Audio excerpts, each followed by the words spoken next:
आज आपके साथ दाल गोश्त बनाने की रेसिपी शेयर कर रहा हूं जो तकसीम करने के लिए बनाया जाता है। अक्सर आपके कमेंट आते हैं कि शेफ़ हमें दाल गोश्त वो बनाना सिखाएं जिसको नान के ऊपर रोटी के ऊपर रख के तकसीम किया जाता है। तो आज इंशाल्लाह उसी की ज़बरदस्त रेसिपी शेयर कर रहा हूं। तो चलिए मिलकर बनाते हैं। बिस्मिल्लाहिर्रहमानिर्रहीम। तो ये देखिए मैंने ली है 250 ग्राम चने की दाल। 2 घंटे तक आपने इसको पानी के अंदर भिगो के रखना है। आजकल गर्मियाँ बहुत ज़्यादा हैं तो 2 घंटे से ज़्यादा दाल को पानी के अंदर ना भिगो के रखा करें। उसके बाद अच्छी तरीके से धो के आपने इसको चढ़ा देना है। एक साइड पे दाल रख दी है, दूसरी साइड पे इसके लिए हम गोश्त बना लेते हैं, जिसके लिए आधा कप लेना है आपने कुकिंग ऑयल का। 2 इसके अंदर प्याज ऐड कर देनी है। प्याज को ना सबसे पहले आपने अच्छे तरीके से ब्राउन कर लेना है। और ब्राउन करने से पहले ना प्याज के अंदर कोई चीज़ आपने नहीं ऐड करनी, अदरक लहसुन टमाटर वगैरह गोश्त कोई चीज़ नहीं डालनी। सबसे पहले प्याज को ब्राउन करना है। जैसे ही प्याज अच्छे तरीके से ब्राउन हो जाएगी, थोड़ा सा आपने प्याज के अंदर पानी ऐड कर देना है ताकि प्याज का कुकिंग प्रोसेस है यहीं पर रुक जाए और प्याज ब्लैक की तरफ ना जाए। अब इस प्याज के अंदर पानी मिक्स करने के बाद आपने आधा किलो गोश्त ऐड कर देना है। मैं ले रहा हूँ बीफ का, आप इसकी जगह पे मटन भी ले सकते हैं। आधा किलो गोश्त है, बोन वाला गोश्त है, आप बोनलेस का इस्तेमाल भी कर सकते हैं। 1 चम्मच इसके अंदर आपने ना अदरक और लहसुन का पेस्ट भी ऐड कर देना है। अब आपने प्याज के साथ गोश्त को अच्छी तरीके से फ्राई कर लेना है और इसी के साथ ना हमारा अदरक लहसुन भी अच्छी तरीके से फ्राई हो जाएगा। इतनी देर तक फ्राई कर लें जितनी देर तक गोश्त अपना कलर नहीं चेंज कर देता है। इससे क्या होता है कि प्याज भी आपकी इसके अंदर बिल्कुल मेल्ट हो जाएगी, नज़र नहीं आएगी। और प्याज जब भी गोश्त के अंदर जाके मेल्ट होती है जब प्याज को आप अच्छी तरह से ब्राउन कर लेते हैं। कच्ची प्याज फिर बाद में ना सालन के ऊपर तैरती हुई आपको नज़र आएगी।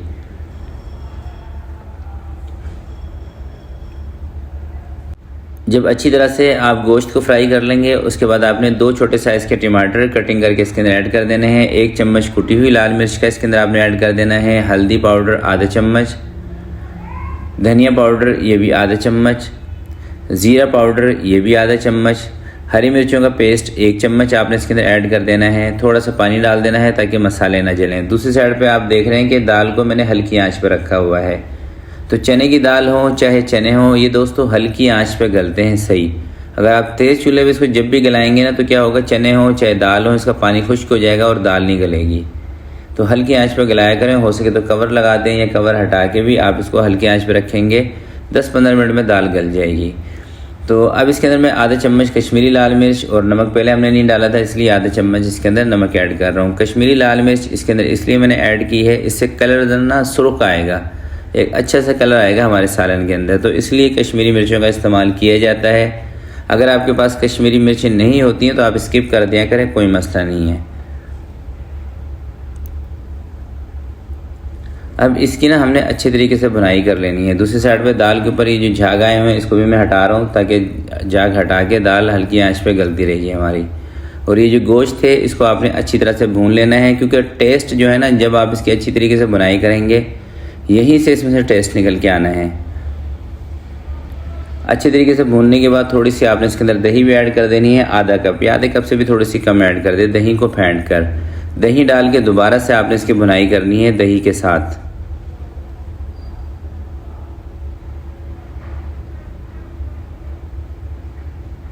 और जब भी किसी भी सालन के अंदर दही ऐड किया करें फ़ौरन से ना इसको मिक्स कर दिया करें। अगर दही डाल के आप इसको छोड़ देंगे ना तो बाज़ औक़ात दही फट जाती है। और चूल्हा भी नीचे से कम कर दिया करें जब आप दही मिक्स कर रहे होते हैं ना उस टाइम पे।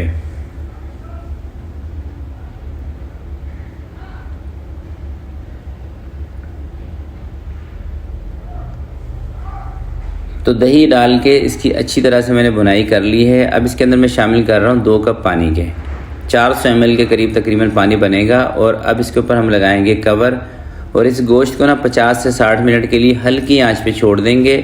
इसी दौरान अगर हमारी दाल सेट हो जाएगी, गल जाएगी, तो दाल को चूल्हे से उठा के साइड पर रख देंगे। ठीक है, तो इसके ऊपर अभी लगाते हैं कवर। 50-60 मिनट के लिए इसको हल्की आंच पे छोड़ देंगे ताकि गोश्त जो है ये हमारा गल जाए। बड़े का गोश्त 50 से 60 मिनट या 1 घंटे तक इसको लग जाता है। दूसरी साइड पे आपको दाल दिखा देता हूँ। ये देखें हल्की सी कसर है तो 2-4 उबाल और कराते हैं।